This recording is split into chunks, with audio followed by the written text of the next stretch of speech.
అయినా ఇప్పుడు నీతో మాట్లాడే మూడు లేదు. ఎవరో చాలాసేపు నుంచి బెలుగడుతున్నారు. తలుపు తెరిచే ఉంది, లోపలికి రాని అరుస్తుంటే వినిపించుకోవేంటి? నా మొహం చోట ఆపేస్తే అది తీసుకొచ్చి లోపల పెట్టు. నీలాంటి వాడికి డెలివరీ బాయ్ ఉద్యోగించిన కంపెనీ వాడిని అనాలి.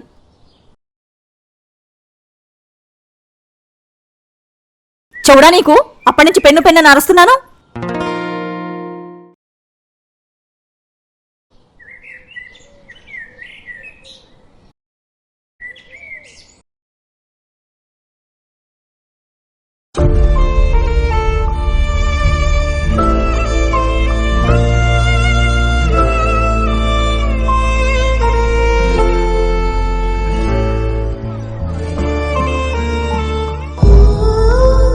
కోపంలో మనిషి నోరే కాదు, జీవిత విలువలు కూడా జారుతున్నాయి.